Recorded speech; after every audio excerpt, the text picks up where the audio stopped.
책 읽는 자작나무. 어서 오십시오. 자작나무 별장에 오신 나무님들. 너무도 반가운 얼굴로 이 작은 밤의 숲을 찾아주셔서 감사합니다. 여러분들은 지금 눈이 살짝 덮인 자작나무 숲에 별장에 도착하셨습니다. 문을 열고 들어서면 나무 타는 향이 은은히 퍼지고 벽난로에서는 마른 장작이 톡 하고 터지는 소리를 냅니다. 따뜻한 담요를 덮고 푹신한 소파에 몸을 기댄 채 그저 숨을 고르고 귀만 열어두시면 돼요. 오늘 밤 이 벽난로 앞에서 들려드릴 책은요, 서울대 고전학자 김헌 교수가 들려주는 신화의 숲입니다. 지난한 애초에 잠들기 직전의 세기를 위한 이야기였어요. 진짜로요. 불을 끄기 전에 모닥불가에서 조용히 나누던 이야기. 왜 태양은 아침마다 떠오르고, 왜 우리는 늙고, 왜 사랑은 이렇게 아픈 건지. 그 모든 질문은 밤에 더 커지고 그 대답은 신화라는 형식으로 전해진 거거든요. 게다가 그리스 로마 신화는 단순한 옛날 얘기가 아니잖아요. 그건 인간이 세상을 이해하려고 했었던 첫 번째 상상이었고요. 가장 오래 살아남은 꿈의 지도이기도 합니다. 신화 속의 인물들은 마치 꿈속의 등장인물들처럼 좀 비현실적이기도 하지만 그들의 감정은 때때로 너무나 현실적이라서 우리는 어느새 자신을 겹쳐보기도 합니다.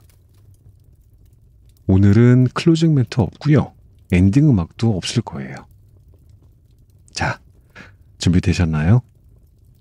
이제 자작나무 별장 속 이야기의 문을 열어보겠습니다.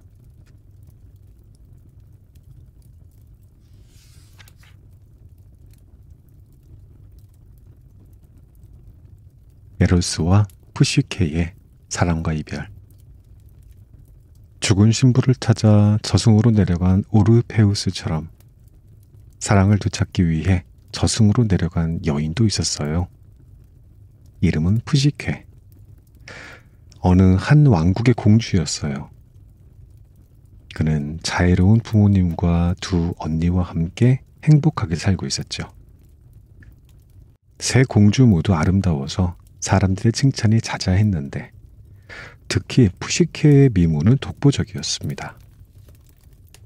남자들뿐만 아니라 여자들까지도 푸시케의 아름다운 모습을 보려고 왕궁으로 몰려들었고 심지어 요정들까지도 구경을 왔답니다. 푸시케가 모습을 드러내면 사람들은 감탄과 환호를 보냈지요. 아, 세상에. 어떻게 저렇게 아름다울 수가 있을까? 아니, 미의 여신 아프로디테보다 더 아름다운 거 아니야? 라고 말할 정도였죠. 그것이 화근이었습니다. 천하의 아프로디테. 모든 여신들 가운데 가장 아름답다는 아프로디테가 푸시케를 칭송하는 사람들의 말을 듣고 가만히 있을 리 없었죠. 질투심에 휩싸인 아프로디테는 큰 소리로 아들 에로스를 불렀습니다. 아들아, 푸시케를 가만두면 안 되겠구나. 가서 사랑의 화살을 한 방 쏘렴. 그래서 이 세상에서 가장 못생기고 더러운 놈과 사랑에 빠지게 만들어라. 사람이 아무리 아름다워도 여신보다, 그것도 아프로디테보다 아름다울 수 있을까요? 그러나 아프로디테는 사람들의 칭송이 푸시케에게로 향하는 것을 견딜 수가 없었습니다. 그리고 에로스는 어머니의 말씀을 잘 듣는 착한 아들이었나 봅니다. 어머니의 진노를 누그러뜨리려 당장 푸시케에게로 날아갔습니다. 들판의 커다란 나무 그늘 아래에 잠들어 있는 푸시케를 발견한 순간 에로스는 깜짝 놀라고 말았어요. 인간이라고 하기에는 너무 아름다웠기 때문이었죠. 아니, 미모가 정말 장난이 아닌데? 소문이 사실이잖아. 진짜로 어머니보다 훨씬 더 예쁜 것 같아. 하지만 불쌍하군. 이 세상에서 가장 못난 자와 사랑을 해야 한다니. 자, 이제 그러면 이 여인이 누구를 사랑하게 만들까? 에로스는 이렇게 생각하면서 화살통에서 황금 화살을 꺼냈습니다. 그런데 너무나 예쁜 푸시케의 얼굴에서 눈을 뗄 수가 없었지요. 그렇게 정신없이 바라보다가 그만 화살을 잘못 건드리는 바람에 자기 허벅지를 푹 찌르고 말았어요. 그제야 비로소 에로스는 자기 화살이 얼마나 위력적인지를 알게 됐습니다. 그의 가슴은 쿵쾅거렸고 도무지 진정할 수가 없었습니다. 푸시케를 사랑하게 된 겁니다. 다른 누구도 그녀를 사랑하게 만들고 싶지 않았지요. 그런데 아마 여러분들은 머릿속에서는 에로스가 작은 어린아이 모습으로 그려져 있을 것 같네요. 그렇다면 에로스가 자신의 화살에 찔리면서 푸시케를 사랑하게 되자 갑자기 쑥 성장한 것은 아닐까 상상해 봅니다. 어쨌든 푸시케와의 사랑 이야기에서 에로스는 어린아이가 아니라 성숙한 청년의 모습입니다. 사랑을 하게 되면 그만큼 성장하게 되는 것은 아닐까요? 에로스는 잠이 깊이 든 푸시케를 안고 깊은 숲속에 있는 자신의 비밀 궁전으로 데려갔지요. 잠에서 깨어난 푸시케는 깜짝 놀랐습니다. 너무도 화려하고 멋진 궁전의 풍경이 눈앞에 펼쳐졌기 때문이었지요. 하지만 누구의 궁전인지는 몰랐습니다. 푸시케의 시중을 드는 하인들도 여럿 있었지만 모습을 드러내지는 않았습니다. 오로지 목소리만 들릴 뿐이었지요. 밤이 되자 궁전이 온통 깜깜해졌습니다. 그제야 비로소 에로스는 푸시케가 있는 침실로 들어갔습니다. 하지만 에로스는 자신의 정체를 숨기고 모습도 드러내지 않았지요. 아름다운 신부여, 나의 푸시케. 이제부터 그대는 나의 아내요. 나는 그대의 남편입니다.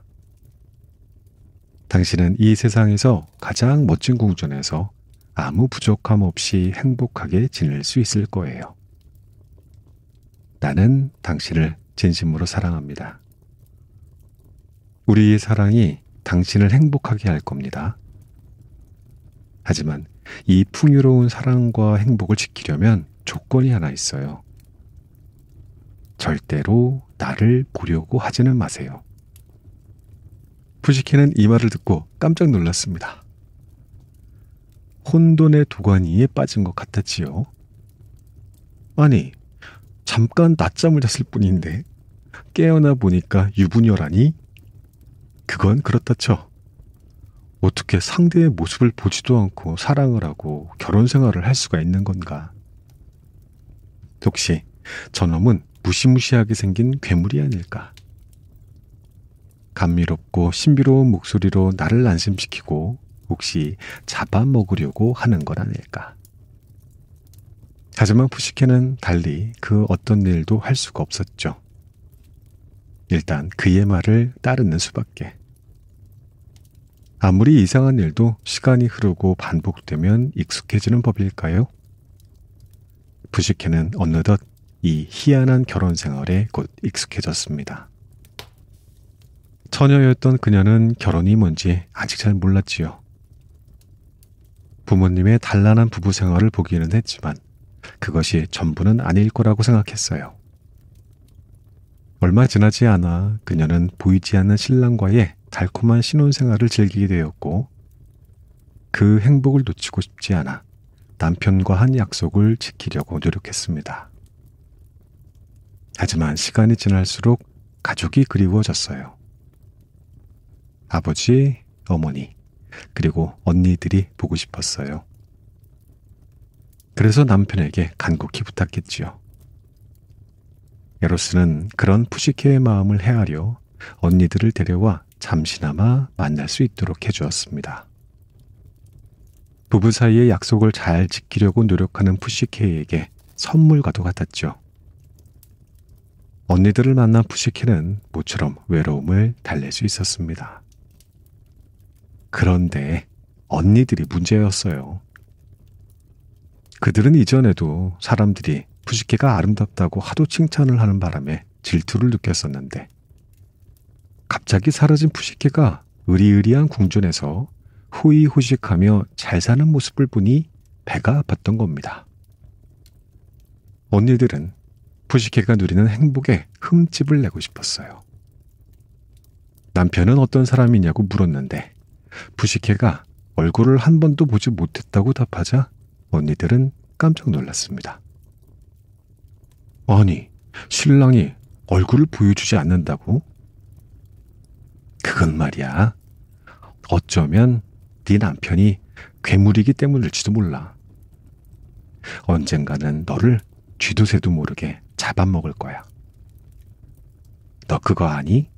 옛날부터 너한테는 괴물과 결혼한 운명이라는 예언이 있었다는 거? 정말 언니들이 푸시케를 걱정해서 한 말일까요?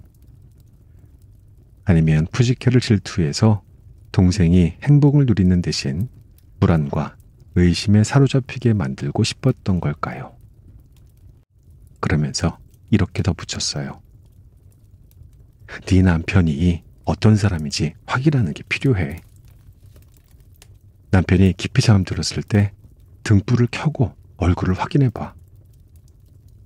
그래서 만약 끔찍한 괴물이라면 없애버려야 돼. 안 그러면 네가 죽는 거야.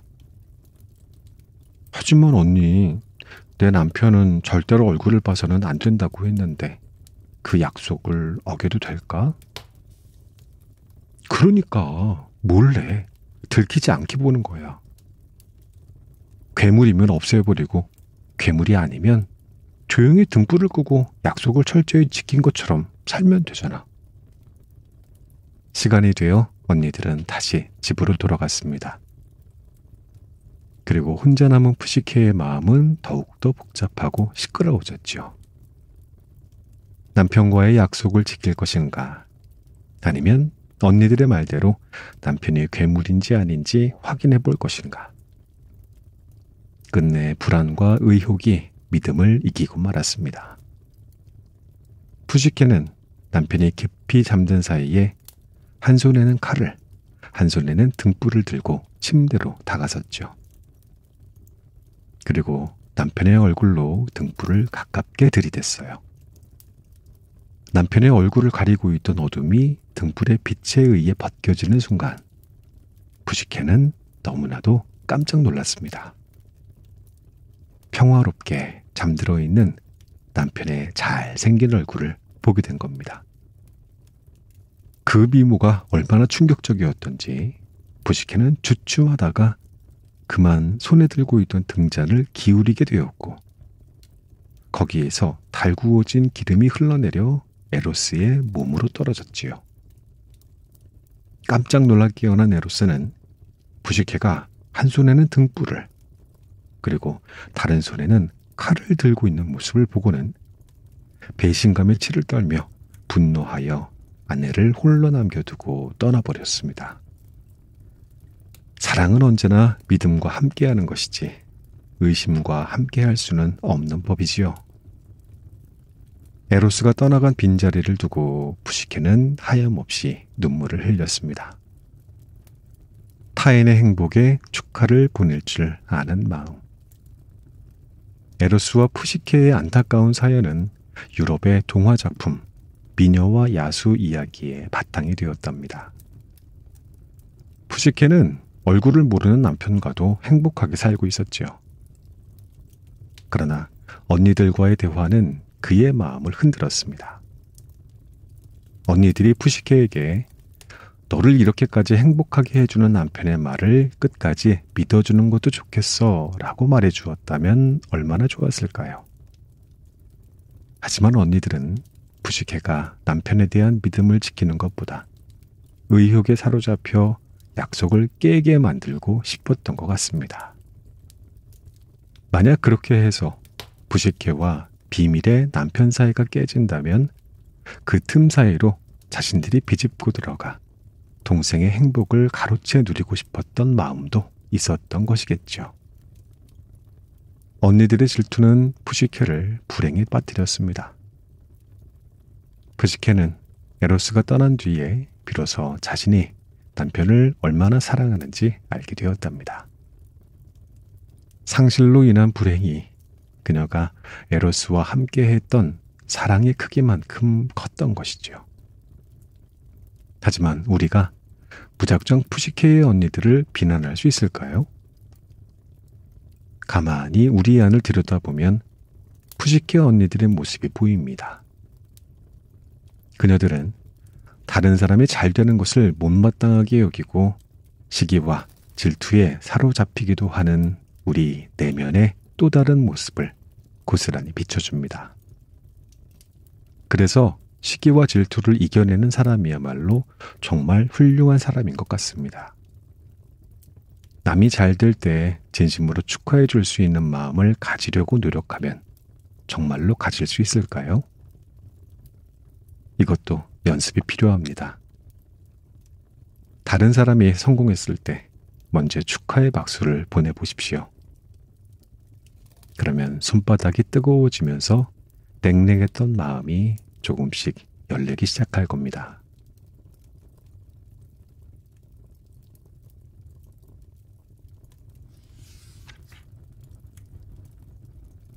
사랑을 쟁취하기 위한 푸시케의 모험. 푸시케의 의심과 배신 때문에 속상하고 분노한 에로스는 매정하게 그를 떠나버렸습니다. 내 말을 끝까지 지켜주었다면 좋았을 텐데. 당신에게 내가 누구인지 말하지 않은 것은 미안한 일이지만 나에게도 사정이 있었소. 나는 아프로디테의 아들 에로스요. 내가 누구인지 알게 된 이상 나는 당신과 함께할 수 없소. 어머니가 당신에 대한 분노와 질투를 거두지 않을 텐데 이 사실을 알면 그 분노는 나를 향하게 될 것이요. 이제 모든 것이 끝났소.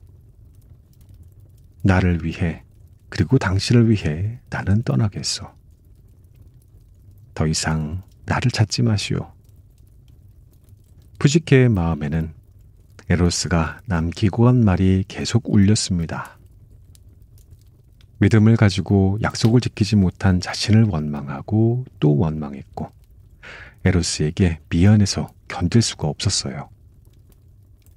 그리고 그가 떠난 빈자리는 푸시케가 에로스를 얼마나 사랑하고 있는지 깨닫게 해주었지요.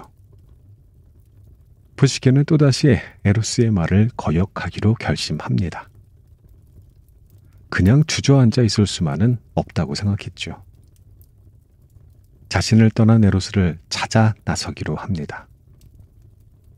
진심 어린 사과를 하고 싶었고 사랑한다고 고백하고 싶었습니다. 무엇보다도 에로스를 만나고 싶어서 견딜 수가 없었습니다. 단 한 번 본 그의 얼굴을 도무지 마음에서 지울 수가 없었거든요. 어떤 때는 따지고 싶었습니다. 사랑과 의심은 함께할 수 없지만 사랑을 빙자하여 상대를 속이는 일이 얼마든지 일어날 수 있는 게 또 인간들의 세상이 아니겠습니까? 푸시케의 의심을 무조건 비난할 수만은 없는 일이잖아요. 사랑하는 사람 사이의 신뢰는 수많은 경험과 곡절을 통해서 쌓여가는 것이니까요. 어쩌면 푸시케는 에로스가 떠나갈 그때까지 에로스에 대해 신뢰를 충분히 갖지 못한 상태였던 것은 아닐까요? 보이지 않는 남편을 어떻게 무작정 믿고 따를 수가 있단 말인가요? 푸시케는 에로스를 만나 그렇게 억울한 심정도 모두 털어놓고 싶었을지도 모르겠습니다. 어쨌든 푸시케는 의심의 대가를 톡톡히 치르게 됩니다. 에로스를 찾아서 온 세상을 헤매고 다니지요. 그리고 마침내 아프로디테의 신전에 이르렀습니다. 다시 에로스를 만나게 해달라고 엎드려 간절하게 몇 날 며칠 기도했어요. 그러자 아프로디테가 나타나 말했습니다. 인간 주제에 나보다 더 아름답다는 찬사를 듣다니 괘씸한 것. 그리고 몰래 내 아들과 결혼을 해? 게다가 내 아들 에로스의 가슴에 못을 박다니. 너에게 큰 벌을 내려 마땅하지만 너의 정성과 사랑하는 아들을 봐서라도 기회를 한 번 주겠다. 네가 만약에 내가 지시하는 것을 모두 해낸다면 다시 에로스를 만나게 해주겠다. 푸시케는 에로스와 다시 만날 수 있다는 희망에 겨워 기쁨의 눈물을 흘렸습니다. 하지만 아프로디테가 정말로 재회의 기회를 주려는 걸까요?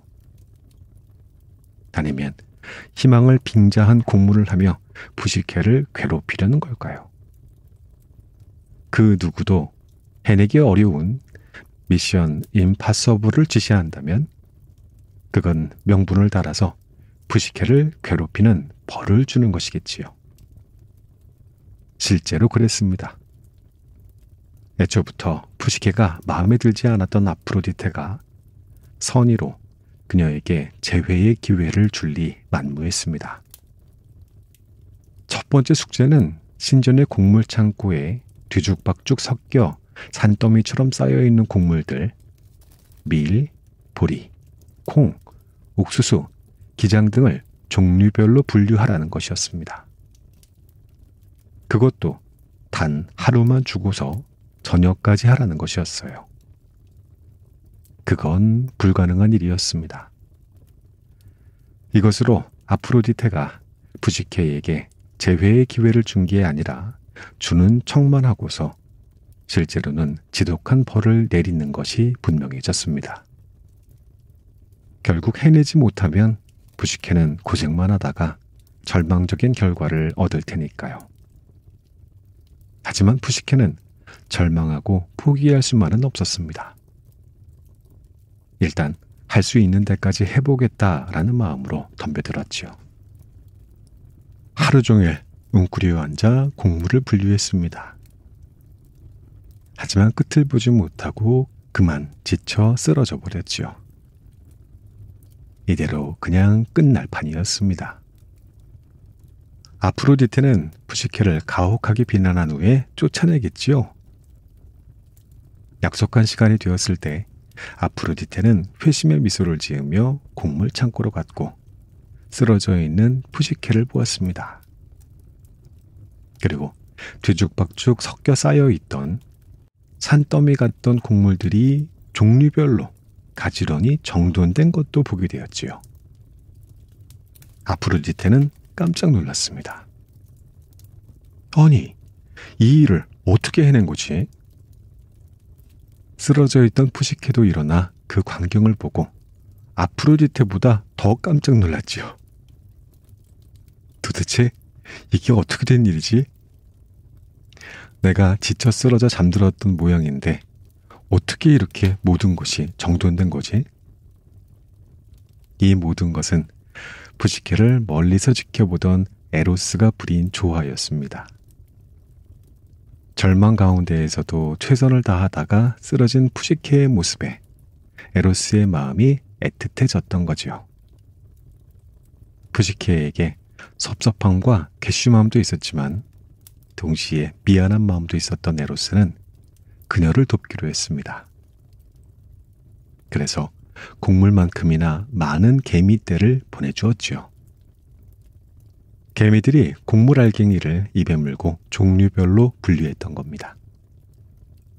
푸시케는 에로스가 이 모든 것을 해주었다는 사실을 직감하고 용기를 얻었습니다.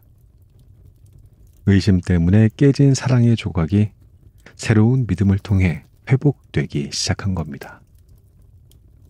반대로 아프로디테의 마음은 더 큰 분노로 부풀어 올랐습니다. 첫 번째 미션을 수행한 푸시케에게 에로스를 만나게 해주는 대신 더 힘들고 험한 미션을 제시했죠. 사실 아프로디테에게는 푸시케를 받아들일 마음이 전혀 없었던 겁니다. 기회를 주는 척하면서 엄청난 고통을 주고 여차하면 아예 없애버릴 마음까지 있었던 것 같습니다. 그 다음에 아프로디테는 맹수처럼 사나운 황금털을 가진 양떼에게 다가가 양떼를 모아오라고 하고 천길 낭떠러지로 떨어지는 폭포수에 가서 항아리에 물을 담아 오라고도 시켰어요. 그것은 연약한 여인이 해낼 수 있는 일이 아니었습니다. 그 일을 하다가 정말 죽으라는 얘기나 다름없었지요. 아프로디테는 이쯤에서 푸시케가 지레 겁을 먹고 포기할 것이라고 생각했던 것 같아요. 하지만 푸시케는 에로스에 대한 사랑과 믿음으로 힘든 과제에 용감하게 뛰어듭니다.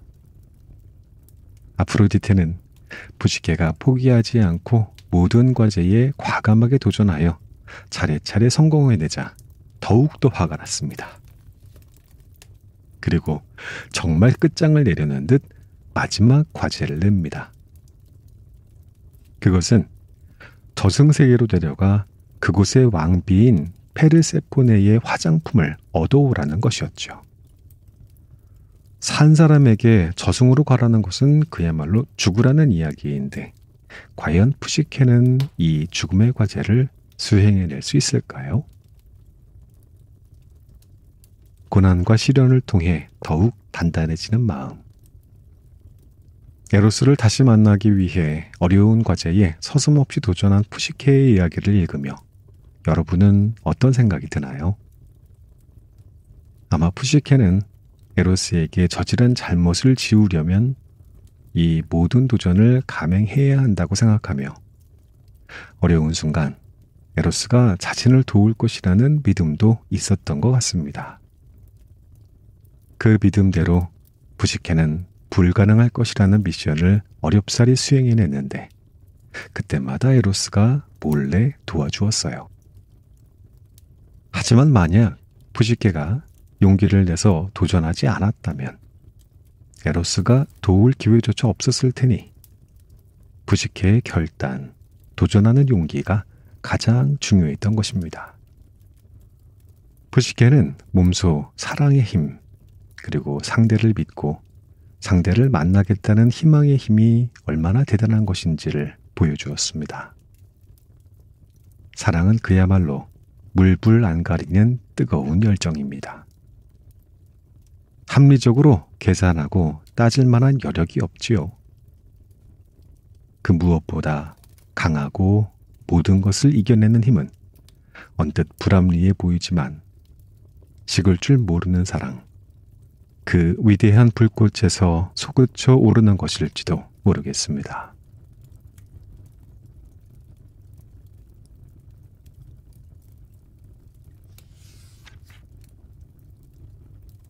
죽음을 이겨낸 사랑과 영혼의 힘.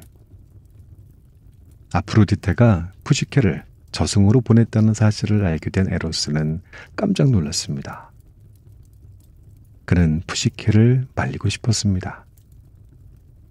푸시케가 포기하지 않고 도전하다가 지하 세계에서 다시 나오지 못한다고 생각하니 아찔했습니다. 지하로 내려가는 길도 어렵지만 설령 가는데 성공한다고 해도 다시 나오지 못한다면 그대로 저승에 갇히는 것이니 그것은 곧 죽음을 의미했습니다. 하지만 푸시케의 의지는 꺾을 수 없었습니다. 에로스는 처음에도 그랬듯이 이번에도 자신의 정체를 숨긴 채로 푸시케에게 조언을 건넸습니다. 지하세계로 내려가려면 동전과 빵을 챙겨갈 것, 도착해서는 아무것도 먹지 말 것, 그리고 페르세포네의 화장품이 담긴 상자를 아프로디테에게 전달할 때까지 절대로 열지 말 것. 드디어 푸시케가 지하세계를 향해 내려가게 되었습니다. 하지만 에로스는 더 이상 푸시케를 도울 수 없었습니다. 저승 안으로 들어서면 모든 일을 푸시케 혼자서 해결해야만 했지요. 먼저 이승과 저승을 가르는 스틱스강을 건너야 했는데 뱃사공 카론이 승낙하지 않았습니다. 산 사람이 스틱스강을 건널 수 없다는 것이었죠. 그러자 푸시케는 준비했던 동전을 건네주었습니다. 동전을 받은 카론은 그녀를 강 건너 저승의 입구까지 무사히 데려다 주었습니다. 저승 입구에서는 머리가 셋 달린 케르베로스가 날카로운 이빨을 드러내며 으르렁거리며 푸시케를 막아섰습니다. 그러자 푸시케는 빵을 던져주었습니다. 빵을 본 케르베로스의 세 개의 머리는 문지기로서의 본분을 잊고 빵을 먹겠다고 서로 험악하게 다투기 시작했습니다. 그 틈에 푸시케는 저승으로 들어가는 문을 통과할 수 있었습니다. 마침내 저승의 옥좌에 앉아있는 하데스와 페르세포네를 만났습니다. 푸시케는 여기까지 오게 된 사연을 눈물로 이야기했습니다. 그러면서 예전에 페르세포네를 사랑하여 납치했던 하데스의 기억을 되새기게 하는 한편 지상에서 딸 페르세페노를 기다리는 데메테르의 심정에 빗대어 에로스를 만나고 싶은 간절한 그리움을 표현해 페르세포네의 마음을 움직이려고 했습니다. 페르세포네와 하데스는 푸시케의 눈물 젖은 이야기를 듣고 지근한 마음이 들어 아프로디테가 너무한다고 비판했습니다. 그리고 차라리 여기에 머무는 것이 더 좋겠다며 음식을 제공하려고 했지요. 그때 푸시케의 정신이 번쩍 들었습니다. 저승에서는 그 무엇도 먹지 말라는 에로스의 경고를 떠올리며 정중하게 거절했습니다. 만약 푸시케가 그 음식을 먹었다면 그녀는 다시 나오게 되지 못했을 겁니다. 예전에 지하 세계에 납치되었던 페르세포네도 석류 몇 알을 먹었다는 이유로 저승에 머물러야만 했으니까요. 그리고 아프로디테의 마지막 과제를 내놓았습니다. 저에게 페르세포네님의 화장품이 담긴 상자를 주십시오. 그것을 아프로디테님께 가져가야 제가 에로스를 다시 만날 수 있답니다. 두 신의 마음이 푸시케의 간절한 설득에 움직였던 걸까요? 이야기를 듣던 페르세포네는 푸시케에게 화장품이 담긴 것이라며 고급스러운 상자를 내주었습니다. 이것이 아프로디테가 원하는 나의 화장품 상자이다. 이 화장품은 지상의 것과는 비교가 안 되지. 햇빛 한 줄기 들지 않는 지하 세계에서도 빛나는 아름다움을 지켜준단다.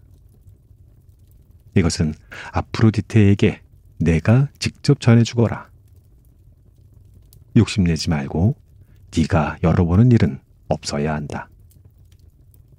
화장품 상자를 받아든 푸시케는 작별 인사를 드리고 지상으로 나왔습니다.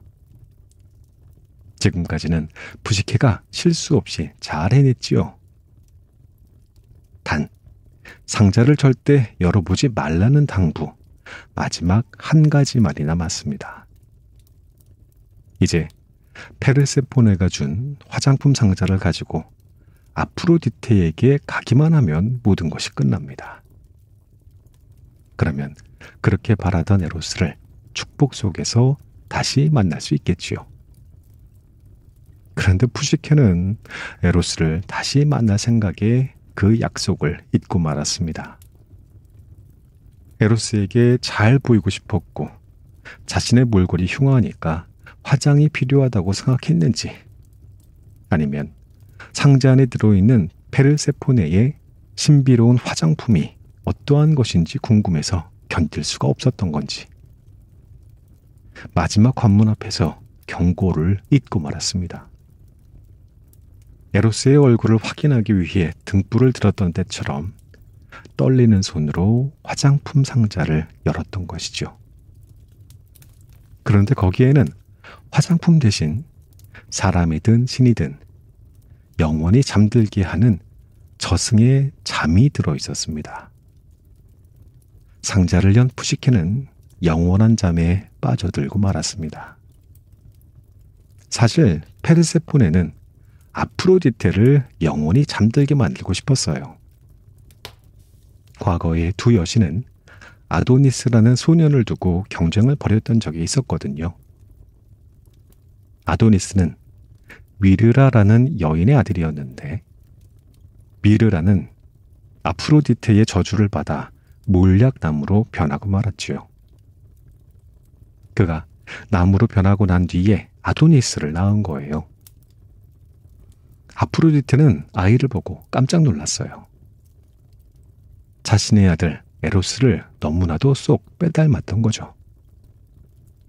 측은한 마음이 든 아프로디테는 아이를 저승에 있는 페르세포네에게 맡겼어요.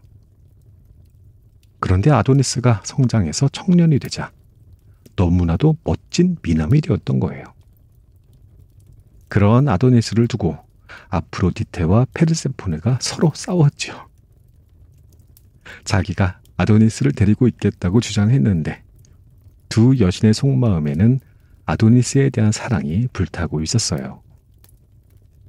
둘 사이를 중재하기 위해 나선 제우스는 예전에 페르세포네를 두고 하데스와 데메테르가 싸울 때 사용한 것과 같은 방법을 썼습니다. 1년의 3분의 1은 지하세계에서 페르세포네와 함께 살고 3분의 1은 지상에서 아프로디테와 살고 나머지 3분의 1은 아도니스의 선택에 맡겼지요. 그런데 아도니스는 아프로디테를 선택했어요.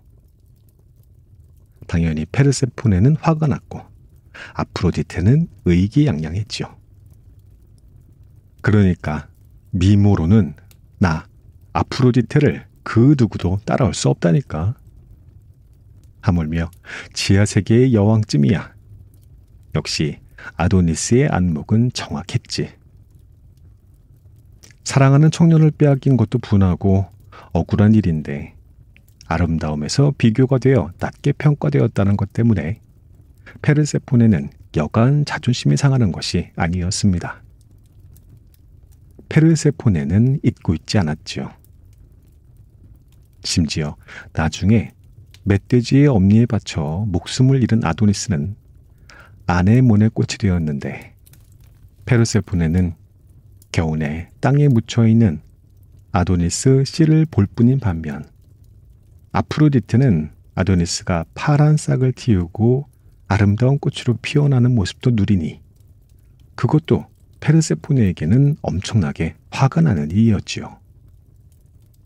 그렇다 보니 부시케가 지하로 내려와 아프로디테의 과제를 말했을 때 페르세포네는 드디어 복수를 할 기회를 잡았다고 좋아했던 겁니다.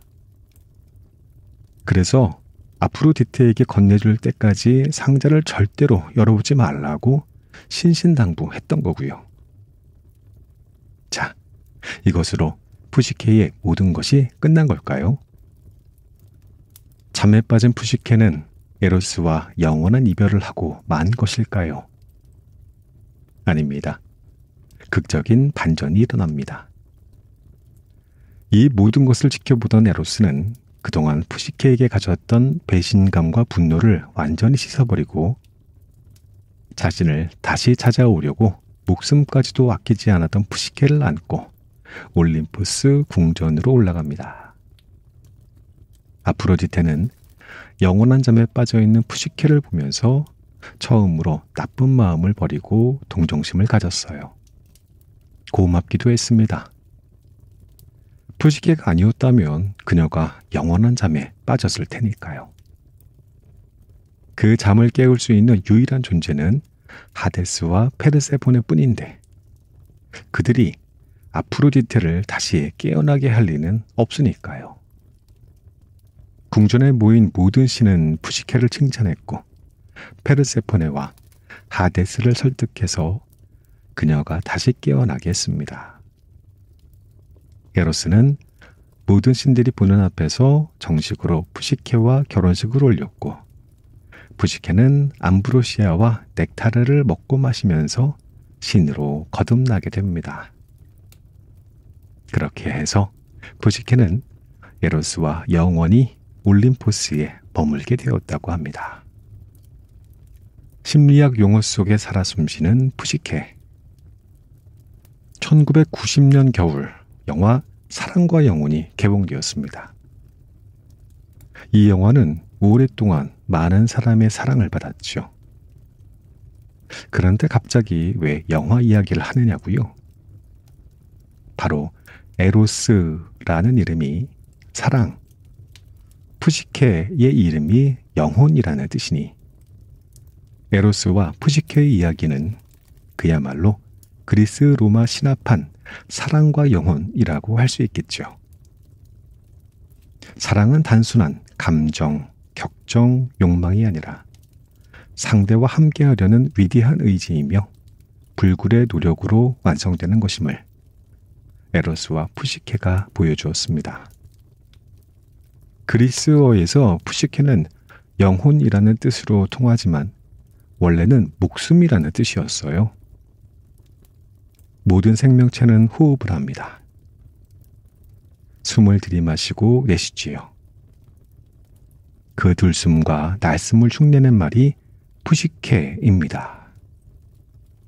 푸시케, 소리를 내며 숨을 쉬면 살아있는 것이고 푸시케, 소리가 멈추면 죽는 것이니 푸시케는 그야말로 생명의 원천인 목숨이지요. 그런데 사람이 죽는 순간 호흡이 끊기면서 목숨인 푸시케가 몸에서 모두 빠져나가면 그것은 공중에서 흩어질까요? 고대 그리스인들은 그렇지 않다고 생각했습니다. 혼백으로 계속 남아 지하세계로 내려간다고 믿었습니다. 그래서 푸시케는 혼백, 영혼이라는 뜻이 되었지요. 그리고 나중에는 몸과 대비되는 정신을 가리키는 말로도 쓰이곤 했습니다. 인간의 심리를 다루는 학문, 심리학을 영어로 사이콜로지라고 합니다. 이 단어를 잘 살펴보면 앞에 붙은 말이 사이코, P-S-Y-C-H-O인데 그 어원이 바로 푸시케, P-S-Y-C-H-E입니다.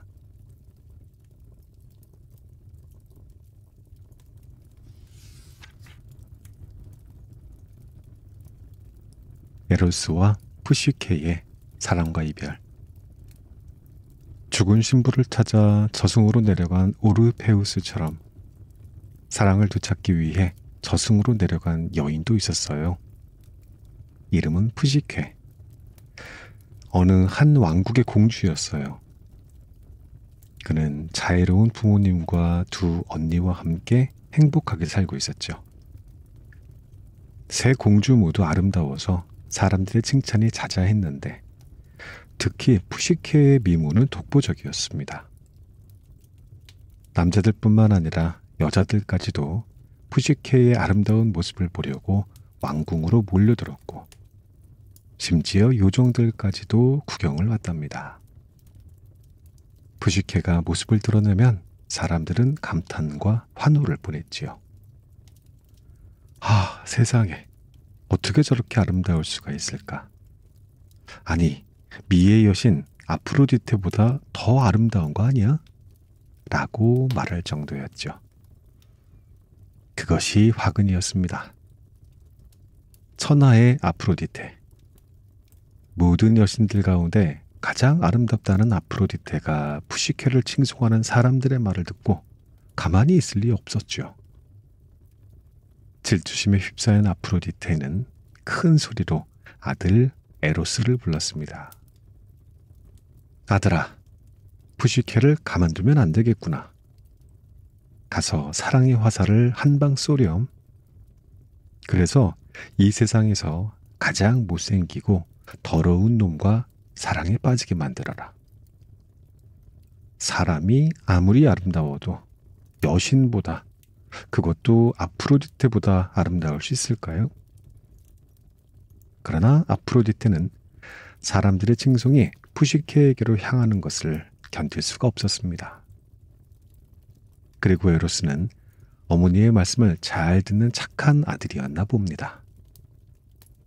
어머니의 진노를 누그러뜨리려 당장 푸시케에게로 날아갔습니다. 들판에 커다란 나무 그늘 아래에 잠들어 있는 푸시케를 발견한 순간 에로스는 깜짝 놀라고 말았어요. 인간이라고 하기에는 너무 아름다웠기 때문이었죠. 아니, 미모가 정말 장난이 아닌데? 소문이 사실이잖아. 진짜로 어머니보다 훨씬 더 예쁜 것 같아. 하지만 불쌍하군. 이 세상에서 가장 못난 자와 사랑을 해야 한다니. 자, 이제 그러면 이 여인이 누구를 사랑하게 만들까? 에로스는 이렇게 생각하면서 화살통에서 황금 화살을 꺼냈습니다. 그런데 너무나 예쁜 푸시케의 얼굴에서 눈을 뗄 수가 없었지요. 그렇게 정신없이 바라보다가 그만 화살을 잘못 건드리는 바람에 자기 허벅지를 푹 찌르고 말았어요. 그제야 비로소 에로스는 자기 화살이 얼마나 위력적인지를 알게 됐습니다. 그의 가슴은 쿵쾅거렸고 도무지 진정할 수가 없었습니다. 푸시케를 사랑하게 된 겁니다. 다른 누구도 그녀를 사랑하게 만들고 싶지 않았지요. 그런데 아마 여러분들은 머릿속에서는 에로스가 작은 어린아이 모습으로 그려져 있을 것 같네요. 그렇다면 에로스가 자신의 화살에 찔리면서 푸시케를 사랑하게 되자 갑자기 쑥 성장한 것은 아닐까 상상해 봅니다. 어쨌든 푸시케와의 사랑 이야기에서 에로스는 어린아이가 아니라 성숙한 청년의 모습입니다. 사랑을 하게 되면 그만큼 성장하게 되는 것은 아닐까요? 에로스는 잠이 깊이 든 푸시케를 안고 깊은 숲속에 있는 자신의 비밀 궁전으로 데려갔지요. 잠에서 깨어난 푸시케는 깜짝 놀랐습니다. 너무도 화려하고 멋진 궁전의 풍경이 눈앞에 펼쳐졌기 때문이었지요. 하지만 누구의 궁전인지는 몰랐습니다. 푸시케의 시중을 드는 하인들도 여럿 있었지만 모습을 드러내지는 않았습니다. 오로지 목소리만 들릴 뿐이었지요. 밤이 되자 궁전이 온통 깜깜해졌습니다. 그제야 비로소 에로스는 푸시케가 있는 침실로 들어갔습니다. 하지만 에로스는 자신의 정체를 숨기고 모습도 드러내지 않았지요. 아름다운 신부여, 나의 푸시케. 이제부터 그대는 나의 아내요. 나는 그대의 남편입니다. 당신은 이 세상에서 가장 멋진 궁전에서 아무 부족함 없이 행복하게 지낼 수 있을 거예요. 나는 당신을 진심으로 사랑합니다. 우리의 사랑이 당신을 행복하게 할 겁니다. 하지만 이 풍요로운 사랑과 행복을 지키려면 조건이 하나 있어요. 절대로 나를 보려고 하지는 마세요. 푸시케는 이 말을 듣고 깜짝 놀랐습니다. 혼돈의 도가니에 빠진 것 같았지요. 아니, 잠깐 낮잠을 잤을 뿐인데 깨어나 보니까 유부녀라니? 그건 그렇다 쳐. 어떻게 상대의 모습을 보지도 않고 사랑을 하고 결혼 생활을 할 수가 있는 건가? 혹시 저놈은 무시무시하게 생긴 괴물이 아닐까? 감미롭고 신비로운 목소리로 나를 안심시키고 혹시 잡아먹으려고 하는 건 아닐까? 하지만 푸시케는 달리 그 어떤 일도 할 수가 없었죠. 일단 그의 말을 따르는 수밖에. 아무리 이상한 일도 시간이 흐르고 반복되면 익숙해지는 법일까요? 푸시케는 어느덧 이 희한한 결혼 생활에 곧 익숙해졌습니다. 처녀였던 그녀는 결혼이 뭔지 아직 잘 몰랐지요. 부모님의 단란한 부부 생활을 보기는 했지만 그것이 전부는 아닐 거라고 생각했어요. 얼마 지나지 않아 그녀는 보이지 않는 신랑과의 달콤한 신혼생활을 즐기게 되었고 그 행복을 놓치고 싶지 않아 남편과 한 약속을 지키려고 노력했습니다. 하지만 시간이 지날수록 가족이 그리워졌어요. 아버지, 어머니, 그리고 언니들이 보고 싶었어요. 그래서 남편에게 간곡히 부탁했지요. 에로스는 그런 푸시케의 마음을 헤아려 언니들을 데려와 잠시나마 만날 수 있도록 해주었습니다. 부부 사이의 약속을 잘 지키려고 노력하는 푸시케에게 선물과도 같았죠. 언니들을 만난 푸시케는 모처럼 외로움을 달랠 수 있었습니다. 그런데 언니들이 문제였어요. 그들은 이전에도 사람들이 푸시케가 아름답다고 하도 칭찬을 하는 바람에 질투를 느꼈었는데 갑자기 사라진 푸시케가 의리의리한 궁전에서 호의호식하며 잘 사는 모습을 보니 배가 아팠던 겁니다. 언니들은 푸시케가 누리는 행복에 흠집을 내고 싶었어요.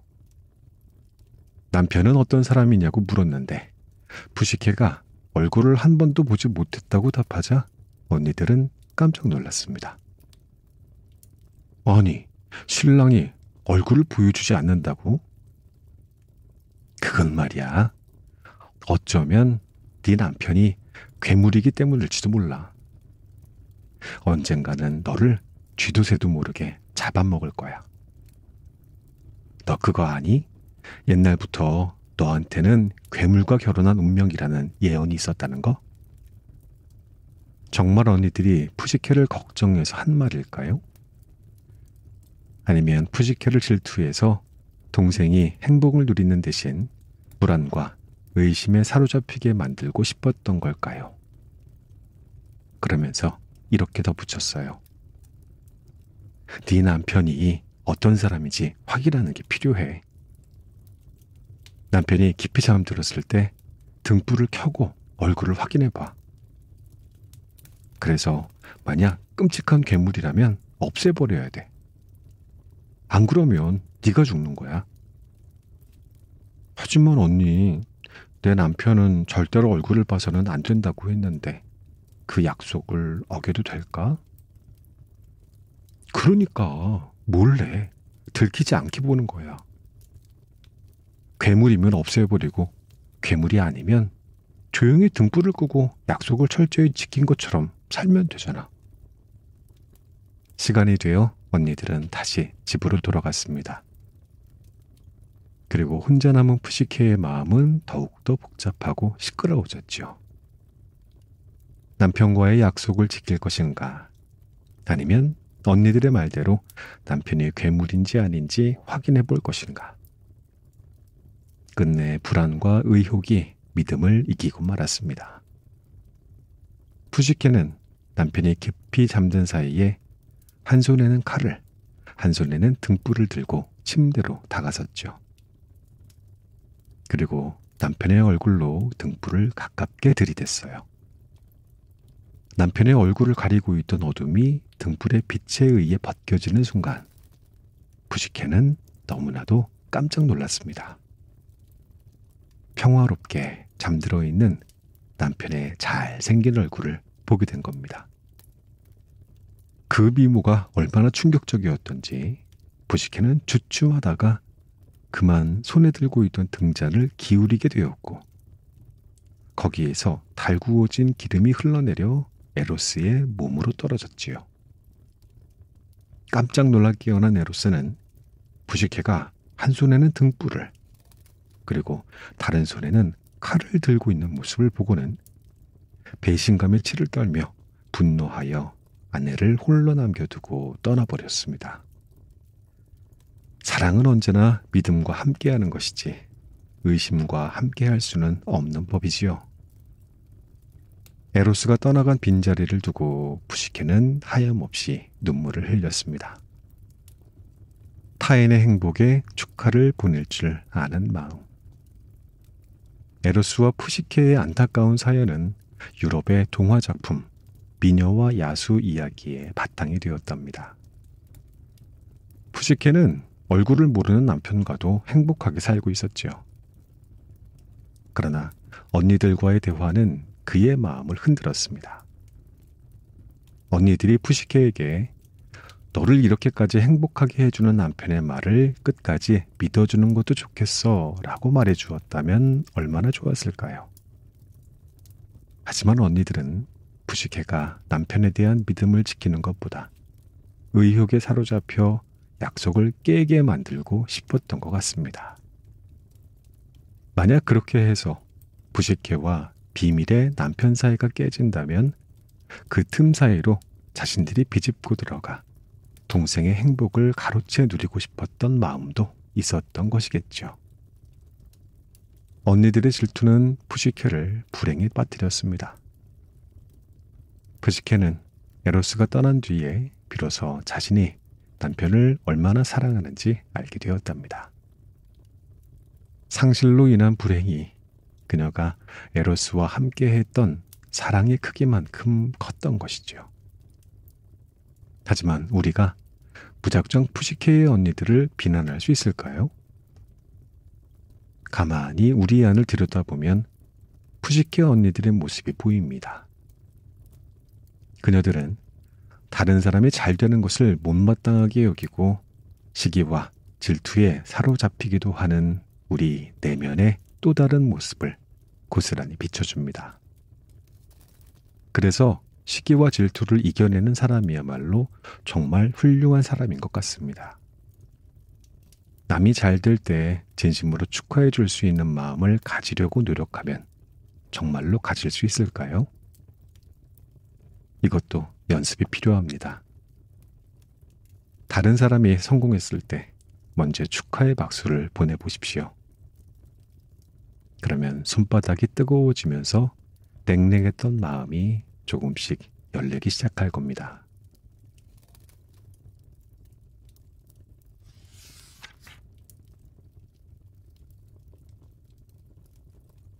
사랑을 쟁취하기 위한 푸시케의 모험. 푸시케의 의심과 배신 때문에 속상하고 분노한 에로스는 매정하게 그를 떠나버렸습니다. 내 말을 끝까지 지켜주었다면 좋았을 텐데. 당신에게 내가 누구인지 말하지 않은 것은 미안한 일이지만 나에게도 사정이 있었소. 나는 아프로디테의 아들 에로스요. 내가 누구인지 알게 된 이상 나는 당신과 함께할 수 없소. 어머니가 당신에 대한 분노와 질투를 거두지 않을 텐데 이 사실을 알면 그 분노는 나를 향하게 될 것이요. 이제 모든 것이 끝났소. 나를 위해 그리고 당신을 위해 나는 떠나겠소. 더 이상 나를 찾지 마시오. 푸시케의 마음에는 에로스가 남기고 한 말이 계속 울렸습니다. 믿음을 가지고 약속을 지키지 못한 자신을 원망하고 또 원망했고 에로스에게 미안해서 견딜 수가 없었어요. 그리고 그가 떠난 빈자리는 푸시케가 에로스를 얼마나 사랑하고 있는지 깨닫게 해주었지요.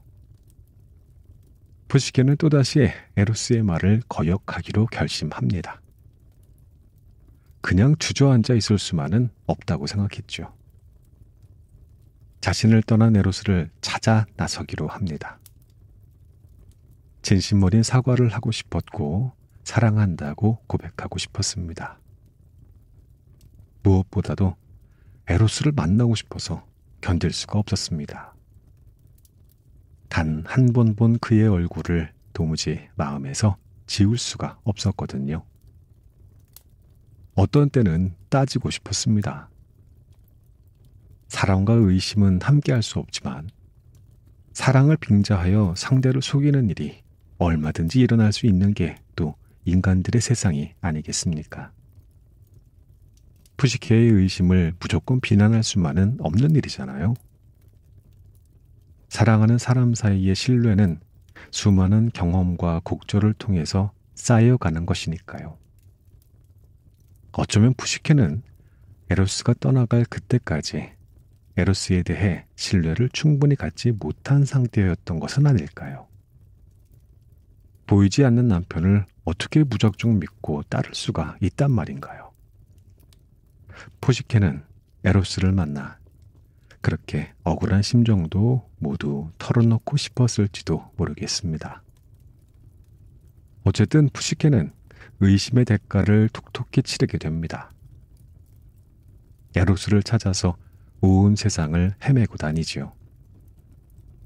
그리고 마침내 아프로디테의 신전에 이르렀습니다. 다시 에로스를 만나게 해달라고 엎드려 간절하게 몇 날 며칠 기도했어요. 그러자 아프로디테가 나타나 말했습니다. 인간 주제에 나보다 더 아름답다는 찬사를 듣다니 괘씸한 것. 그리고 몰래 내 아들과 결혼을 해? 게다가 내 아들 에로스의 가슴에 못을 박다니. 너에게 큰 벌을 내려 마땅하지만 너의 정성과 사랑하는 아들을 봐서라도 기회를 한 번 주겠다. 네가 만약에 내가 지시하는 것을 모두 해낸다면 다시 에로스를 만나게 해주겠다. 푸시케는 에로스와 다시 만날 수 있다는 희망에 겨워 기쁨의 눈물을 흘렸습니다. 하지만 아프로디테가 정말로 재회의 기회를 주려는 걸까요? 아니면 희망을 빙자한 공물을 하며 푸시케를 괴롭히려는 걸까요? 그 누구도 해내기 어려운 미션 임파서블을 지시한다면 그건 명분을 달아서 푸시케를 괴롭히는 벌을 주는 것이겠지요. 실제로 그랬습니다. 애초부터 푸시케가 마음에 들지 않았던 아프로디테가 선의로 그녀에게 재회의 기회를 줄리 만무했습니다. 첫 번째 숙제는 신전의 곡물 창고에 뒤죽박죽 섞여 산더미처럼 쌓여있는 곡물들, 밀, 보리, 콩, 옥수수, 기장 등을 종류별로 분류하라는 것이었습니다. 그것도 단 하루만 주고서 저녁까지 하라는 것이었어요. 그건 불가능한 일이었습니다. 이것으로 아프로디테가 푸시케에게 재회의 기회를 준 게 아니라 주는 척만 하고서 실제로는 지독한 벌을 내리는 것이 분명해졌습니다. 결국 해내지 못하면 푸시케는 고생만 하다가 절망적인 결과를 얻을 테니까요. 하지만 푸시케는 절망하고 포기할 수만은 없었습니다. 일단 할 수 있는 데까지 해보겠다라는 마음으로 덤벼들었지요. 하루 종일 웅크려 앉아 곡물을 분류했습니다. 하지만 끝을 보지 못하고 그만 지쳐 쓰러져 버렸지요. 이대로 그냥 끝날 판이었습니다. 아프로디테는 푸시케를 가혹하게 비난한 후에 쫓아내겠지요. 약속한 시간이 되었을 때 아프로디테는 회심의 미소를 지으며 곡물 창고로 갔고 쓰러져 있는 푸시케를 보았습니다. 그리고 뒤죽박죽 섞여 쌓여 있던 산더미 같던 곡물들이 종류별로 가지런히 정돈된 것도 보게 되었지요. 아프로디테는 깜짝 놀랐습니다. 아니, 이 일을 어떻게 해낸 거지? 쓰러져 있던 푸시케도 일어나 그 광경을 보고 아프로디테보다 더 깜짝 놀랐지요. 도대체 이게 어떻게 된 일이지? 내가 지쳐 쓰러져 잠들었던 모양인데 어떻게 이렇게 모든 것이 정돈된 거지? 이 모든 것은 푸시케를 멀리서 지켜보던 에로스가 부린 조화였습니다. 절망 가운데에서도 최선을 다하다가 쓰러진 푸시케의 모습에 에로스의 마음이 애틋해졌던 거지요. 푸시케에게 섭섭함과 괘씸함도 있었지만 동시에 미안한 마음도 있었던 에로스는 그녀를 돕기로 했습니다. 그래서 곡물만큼이나 많은 개미떼를 보내주었지요. 개미들이 곡물알갱이를 입에 물고 종류별로 분류했던 겁니다. 푸시케는 에로스가 이 모든 것을 해주었다는 사실을 직감하고 용기를 얻었습니다. 의심 때문에 깨진 사랑의 조각이 새로운 믿음을 통해 회복되기 시작한 겁니다. 반대로 아프로디테의 마음은 더 큰 분노로 부풀어 올랐습니다. 첫 번째 미션을 수행한 푸시케에게 에로스를 만나게 해주는 대신 더 힘들고 험한 미션을 제시했죠. 사실 아프로디테에게는 푸시케를 받아들일 마음이 전혀 없었던 겁니다. 기회를 주는 척하면서 엄청난 고통을 주고 여차하면 아예 없애버릴 마음까지 있었던 것 같습니다. 그 다음에 아프로디테는 맹수처럼 사나운 황금털을 가진 양떼에게 다가가 양떼를 모아오라고 하고 천길 낭떠러지로 떨어지는 폭포수에 가서 항아리에 물을 담아 오라고도 시켰어요. 그것은 연약한 여인이 해낼 수 있는 일이 아니었습니다. 그 일을 하다가 정말 죽으라는 얘기나 다름없었지요. 아프로디테는 이쯤에서 푸시케가 지레 겁을 먹고 포기할 것이라고 생각했던 것 같아요. 하지만 푸시케는 에로스에 대한 사랑과 믿음으로 힘든 과제에 용감하게 뛰어듭니다. 아프로디테는 푸시케가 포기하지 않고 모든 과제에 과감하게 도전하여 차례차례 성공해내자 더욱더 화가 났습니다. 그리고 정말 끝장을 내려는 듯 마지막 과제를 냅니다. 그것은 저승세계로 데려가 그곳의 왕비인 페르세포네의 화장품을 얻어오라는 것이었죠. 산 사람에게 저승으로 가라는 것은 그야말로 죽으라는 이야기인데 과연 푸시케는 이 죽음의 과제를 수행해낼 수 있을까요? 고난과 시련을 통해 더욱 단단해지는 마음. 에로스를 다시 만나기 위해 어려운 과제에 서슴없이 도전한 푸시케의 이야기를 읽으며 여러분은 어떤 생각이 드나요? 아마 푸시케는 에로스에게 저지른 잘못을 지우려면 이 모든 도전을 감행해야 한다고 생각하며 어려운 순간 에로스가 자신을 도울 것이라는 믿음도 있었던 것 같습니다. 그 믿음대로 푸시케는 불가능할 것이라는 미션을 어렵사리 수행해냈는데 그때마다 에로스가 몰래 도와주었어요. 하지만 만약 푸시케가 용기를 내서 도전하지 않았다면 에로스가 도울 기회조차 없었을 테니 푸시케의 결단, 도전하는 용기가 가장 중요했던 것입니다. 푸시케는 몸소 사랑의 힘, 그리고 상대를 믿고 상대를 만나겠다는 희망의 힘이 얼마나 대단한 것인지를 보여주었습니다. 사랑은 그야말로 물불 안 가리는 뜨거운 열정입니다. 합리적으로 계산하고 따질 만한 여력이 없지요. 그 무엇보다 강하고 모든 것을 이겨내는 힘은 언뜻 불합리해 보이지만 식을 줄 모르는 사랑, 그 위대한 불꽃에서 솟구쳐 오르는 것일지도 모르겠습니다.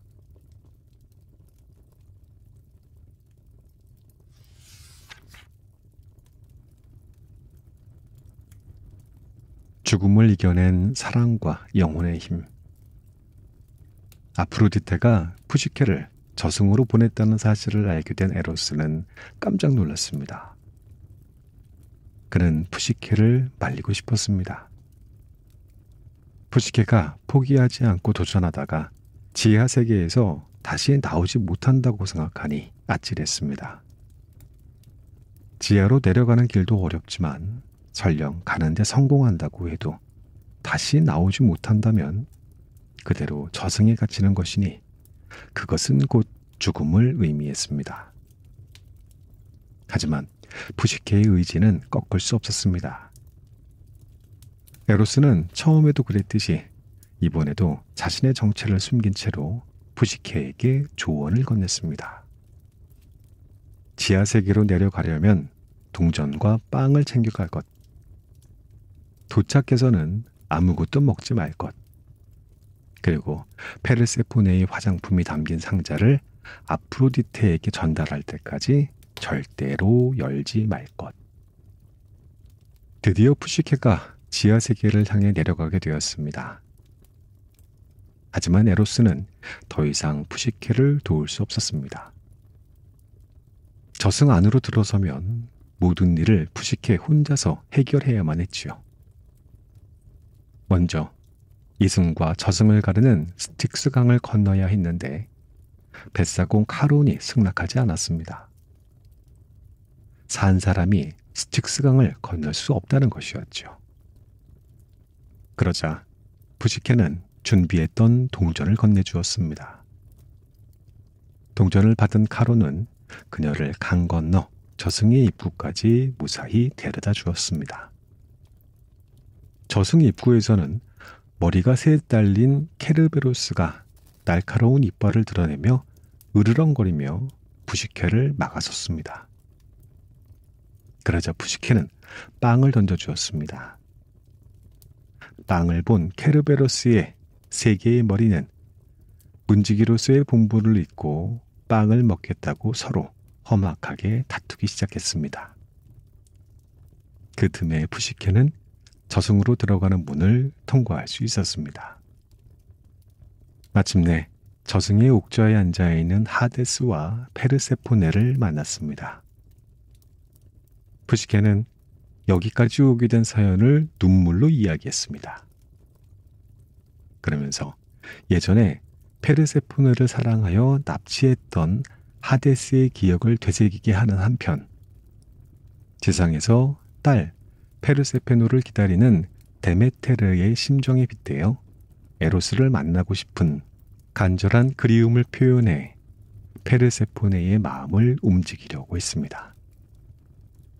페르세포네와 하데스는 푸시케의 눈물 젖은 이야기를 듣고 치근한 마음이 들어 아프로디테가 너무한다고 비판했습니다.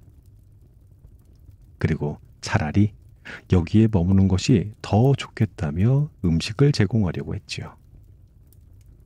그때 푸시케의 정신이 번쩍 들었습니다. 저승에서는 그 무엇도 먹지 말라는 에로스의 경고를 떠올리며 정중하게 거절했습니다. 만약 푸시케가 그 음식을 먹었다면 그녀는 다시 나오게 되지 못했을 겁니다. 예전에 지하세계에 납치되었던 페르세포네도 석류 몇 알을 먹었다는 이유로 저승에 머물러야만 했으니까요. 그리고 아프로디테의 마지막 과제를 내놓았습니다. 저에게 페르세포네님의 화장품이 담긴 상자를 주십시오. 그것을 아프로디테님께 가져가야 제가 에로스를 다시 만날 수 있답니다. 두 신의 마음이 푸시케의 간절한 설득에 움직였던 걸까요? 이야기를 듣던 페르세포네는 푸시케에게 화장품이 담긴 것이라며 고급스러운 상자를 내주었습니다. 이것이 아프로디테가 원하는 나의 화장품 상자이다. 이 화장품은 지상의 것과는 비교가 안 되지. 햇빛 한 줄기 들지 않는 지하 세계에서도 빛나는 아름다움을 지켜준단다. 이것은 아프로디테에게 내가 직접 전해주거라. 욕심내지 말고 네가 열어보는 일은 없어야 한다. 화장품 상자를 받아든 푸시케는 작별 인사를 드리고 지상으로 나왔습니다. 지금까지는 푸시케가 실수 없이 잘 해냈지요. 단, 상자를 절대 열어보지 말라는 당부, 마지막 한 가지만이 남았습니다. 이제 페르세포네가 준 화장품 상자를 가지고 아프로디테에게 가기만 하면 모든 것이 끝납니다. 그러면 그렇게 바라던 에로스를 축복 속에서 다시 만날 수 있겠지요. 그런데 푸시케는 에로스를 다시 만날 생각에 그 약속을 잊고 말았습니다. 에로스에게 잘 보이고 싶었고 자신의 몰골이 흉하니까 화장이 필요하다고 생각했는지, 아니면 상자 안에 들어있는 페르세포네의 신비로운 화장품이 어떠한 것인지 궁금해서 견딜 수가 없었던 건지 마지막 관문 앞에서 경고를 잊고 말았습니다. 에로스의 얼굴을 확인하기 위해 등불을 들었던 때처럼 떨리는 손으로 화장품 상자를 열었던 것이죠. 그런데 거기에는 화장품 대신 사람이든 신이든 영원히 잠들게 하는 저승의 잠이 들어 있었습니다. 상자를 연 푸시케는 영원한 잠에 빠져들고 말았습니다. 사실 페르세포네는 아프로디테를 영원히 잠들게 만들고 싶었어요. 과거에 두 여신은 아도니스라는 소년을 두고 경쟁을 벌였던 적이 있었거든요. 아도니스는 미르라라는 여인의 아들이었는데, 미르라는 아프로디테의 저주를 받아 몰약나무로 변하고 말았지요. 그가 나무로 변하고 난 뒤에 아도니스를 낳은 거예요. 아프로디테는 아이를 보고 깜짝 놀랐어요. 자신의 아들 에로스를 너무나도 쏙 빼닮았던 거죠. 측은한 마음이 든 아프로디테는 아이를 저승에 있는 페르세포네에게 맡겼어요.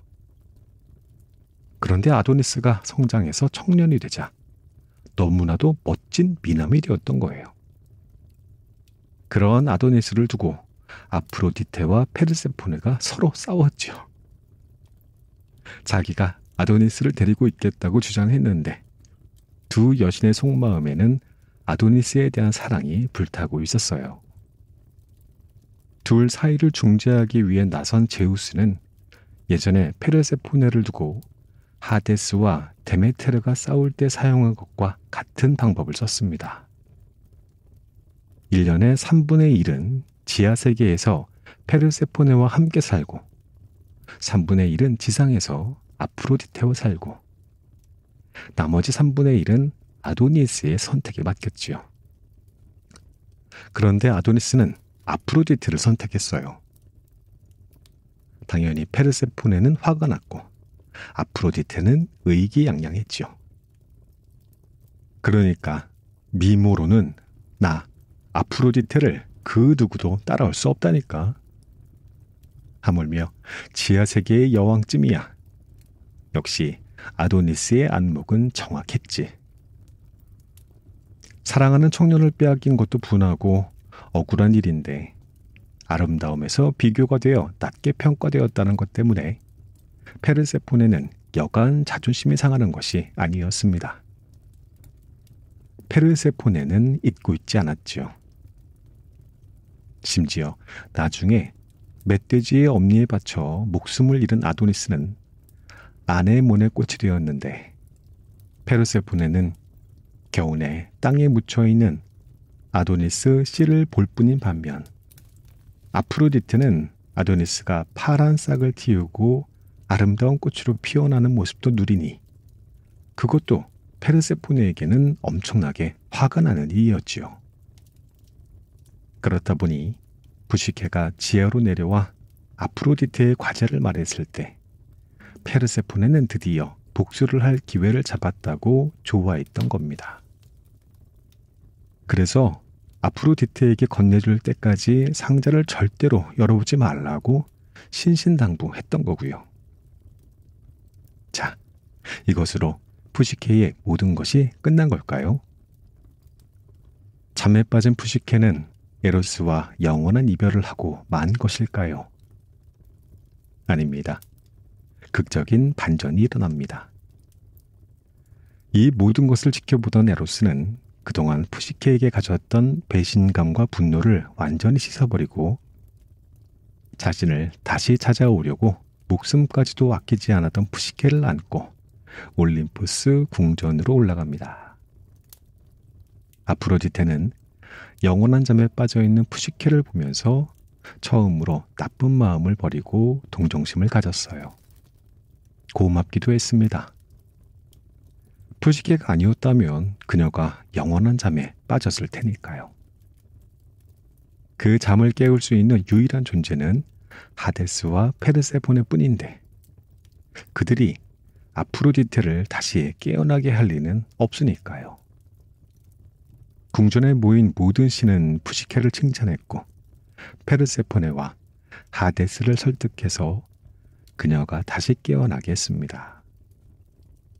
에로스는 모든 신들이 보는 앞에서 정식으로 푸시케와 결혼식을 올렸고 푸시케는 암브로시아와 넥타르를 먹고 마시면서 신으로 거듭나게 됩니다. 그렇게 해서 푸시케는 에로스와 영원히 올림포스에 머물게 되었다고 합니다. 심리학 용어 속에 살아 숨쉬는 푸시케. 1990년 겨울 영화 사랑과 영혼이 개봉되었습니다. 이 영화는 오랫동안 많은 사람의 사랑을 받았죠. 그런데 갑자기 왜 영화 이야기를 하느냐고요? 바로 에로스라는 이름이 사랑, 푸시케의 이름이 영혼이라는 뜻이니 에로스와 푸시케의 이야기는 그야말로 그리스 로마 신화판 사랑과 영혼이라고 할 수 있겠죠. 사랑은 단순한 감정, 격정, 욕망이 아니라 상대와 함께하려는 위대한 의지이며 불굴의 노력으로 완성되는 것임을 에로스와 푸시케가 보여주었습니다. 그리스어에서 푸시케는 영혼이라는 뜻으로 통하지만 원래는 목숨이라는 뜻이었어요. 모든 생명체는 호흡을 합니다. 숨을 들이마시고 내쉬지요. 그 들숨과 날숨을 흉내낸 말이 푸시케입니다. 푸시케, 소리를 내며 숨을 쉬면 살아있는 것이고 푸시케, 소리가 멈추면 죽는 것이니 푸시케는 그야말로 생명의 원천인 목숨이지요.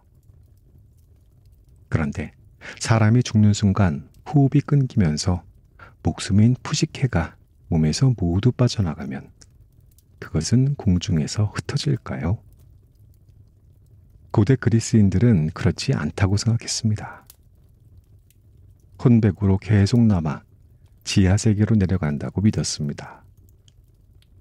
그래서 푸시케는 혼백, 영혼이라는 뜻이 되었지요. 그리고 나중에는 몸과 대비되는 정신을 가리키는 말로도 쓰이곤 했습니다. 인간의 심리를 다루는 학문, 심리학을 영어로 사이콜로지라고 합니다. 이 단어를 잘 살펴보면 앞에 붙은 말이 사이코, P-S-Y-C-H-O인데 그 어원이 바로 푸시케, P-S-Y-C-H-E입니다.